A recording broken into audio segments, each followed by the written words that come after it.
जी हां, चिराग पासवान ने बिहार में विधानसभा चुनाव लड़ने का ऐलान करके यह अब यहां पर एनडीए में ही नहीं बिहार में भूचाल मचा दिया है। उन सभी बातों पर बात करेंगे कि अरुण भारती ने क्या कुछ कहा है, क्या कुछ लिखा है। चिराग पासवान अब केवल दलित सीट से विधानसभा चुनाव लड़ते हुए नजर नहीं आएंगे, वह सामान्य सीट से सदन बिहार विधानसभा में जाते हुए नजर आएंगे। जो यहां पर बातें आई है और जिस प्रकार की पोस्ट आया है उनके सांसद अरुण भारती का, उसके बाद सारी कयासबाजियां कि चिराग पासवान क्या करने वाले हैं, क्या कुछ करेंगे, उन सभी पर अब पूर्ण विराम लग गया है। फिलहाल हम उस पोस्ट पर चर्चा करेंगे, मगर उससे पहले बता देते हैं औपचारिकता के लिए कि आप देख रहे हैं झकास भारत और मेरा नाम हुआ रविकांत। अब आते हैं बिहार की सियासत पर। बिहार की सियासत यह कहती है कि 2025 में अक्टूबर नवंबर में बिहार विधानसभा चुनाव होने वाला है और यहां नरेंद्र मोदी अभी 2 दिनों पहले यहां से होकर गए हैं। राहुल गांधी इस साल 3 से 4 बार आवाजाही कर चुके हैं, फिर जून में आने वाले हैं, मतलब 1 सप्ताह के अंदर ही। मतलब समझ सकते हैं कि सत्ता पक्ष के जो सबसे बड़े दल के सबसे बड़े नेता हैं उनका भी नजर बिहार है और जो विपक्ष के सबसे बड़े दल के सबसे बड़े नेता हैं उनका भी निशाना बिहार है। अब यहां से समझ सकते हैं कि क्या कुछ मामला है और क्या कुछ मामला हो सकता है। तो एनडीए और इंडिया अलायंस तो है ही, मगर 2020 का सबसे ज्यादा विधानसभा चुनाव में अगर किसी ने सुर्खियां बटोरी थी तो वह चिराग पासवान थे। भले ही उन्हें सीट नहीं मिला, एक ही सीट मिला था, मगर 6% मत उनका लगभग आया था। मगर 2025 आते आते अब यहां पर जिस प्रकार से 2024 में चिराग पासवान का 21 में पार्टी टूटी, अकेले अलग थलग पड़ गए, 5 सांसद छोड़कर चले गए, फिर 2024 लोकसभा में 5 सीटें उन्हीं को मिला, फिर वह चुनाव जीत कर गए हाजीपुर से और फिर केंद्र सरकार में मंत्री बने। ये सब बीती हुई बातें हो गई, मतलब कि अब बीत चुकी है वो कहानी, वो बातें, कई किस्से, कई खबरें सुना चुके हैं, बता चुके हैं। पूरी मामला अब आकर अटका है बिहार विधानसभा चुनाव पर। तो कई बार जब चिराग पासवान से यह सवाल जवाब होता है कि और वह एनडीए का हिस्सा है, हम यह बताते चले, एनडीए की तरफ से नीतीश कुमार ही सर्वमान्य नेता अभी तक बताए जा रहे हैं, चाहे वह भाजपा हो, लोजपा हो, इन सभी पार्टियों के और शीर्ष नेता बोलकर भी जा रहे हैं। मगर क्या नीतीश कुमार ही नेता रहेंगे क्या? इस पर प्रश्नवाचक चिन्ह लगा हुआ है।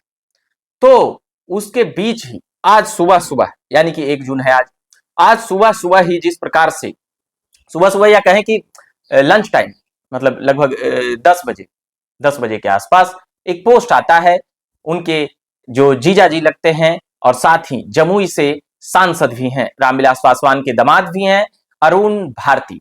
तो अरुण भारती के पोस्ट से आप समझ सकते हैं कि वह न केवल पार्टी के लोग हैं बल्कि उनके सबसे विश्वस्त और सबसे करीबी लोगों में भी आते हैं। बिहार के संगठन प्रभारी और बिहार के अहम पद वही देख रहे हैं, प्रदेश अध्यक्ष के बाद जो जिम्मेदारी आती है संगठन मंत्री की, तो वह अहम जिम्मेदारी और पदों पर है। यहां से इन बातों की कयासबाजियां अब यह साफ हो चली है कि अरुण भारती क्या कुछ चाहते हैं। क्या अरुण भारती ने अपने मन मुताबिक ये इच्छा जाहिर की है या पार्टी की बातें हैं?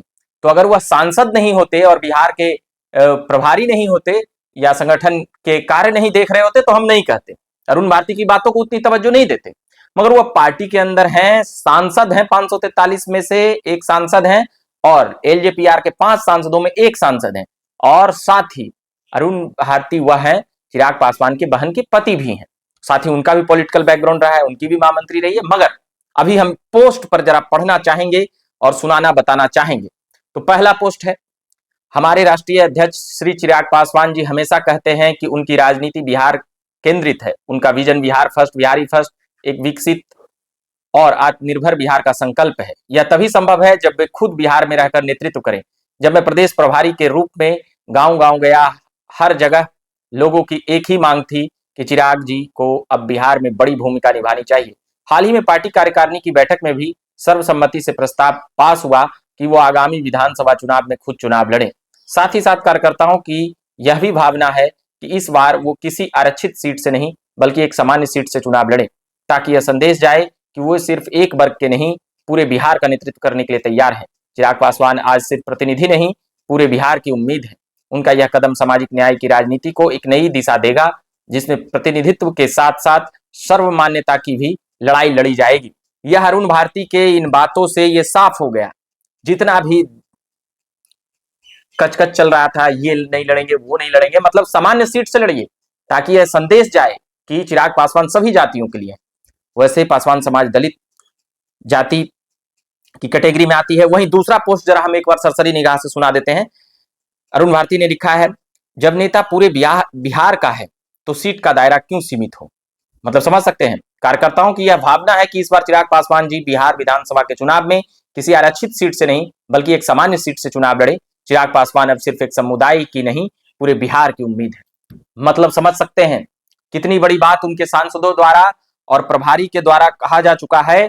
इन बातों से अब क्लियर हो गया, ये क्लियर हो गया। लोजपा रामविलास की मंशा ही क्लियर नहीं हुई, चिराग पासवान का भी उद्देश्य क्लियर हो गया कि उनके सांसद क्या कुछ कह रहे हैं, उनके सांसदों की बातें क्या कुछ है। तो ये फिलहाल हम बात कर रहे थे झकास भारत के माध्यम से, और सारी खबरें ला रहे थे, सुना रहे थे कि क्या कुछ अब मामला होने वाला है बिहार विधानसभा में। उन सभी बातों को हमने बिंदुवार तरीके से आप लोगों के सामने रख दिया है। अब आप भी कमेंट बॉक्स में जाकर जवाब दीजिएगा कि क्या 2025 विधानसभा चुनाव चिराग पासवान को लड़ना चाहिए, नहीं लड़ना चाहिए, किस सीट से लड़ना चाहिए, किस सीट से नहीं लड़ना चाहिए। आप भी जाकर जवाब दें। बाकी आप बने रहिए, हम लगातार खबरें लाते रहते हैं, सुनाते रहते हैं। फिलहाल ये लोजपा रामविलास से जुड़ा हुआ मामला था, चिराग पासवान से जुड़ा हुआ मामला था, अरुण भारती से जुड़ा हुआ मामला था, जो हम बातें ला सुना रहे थे। औपचारिकता के लिए आप देख रहे हैं झकास भारत। मेरा नाम रविकांत हुआ। धन्यवाद।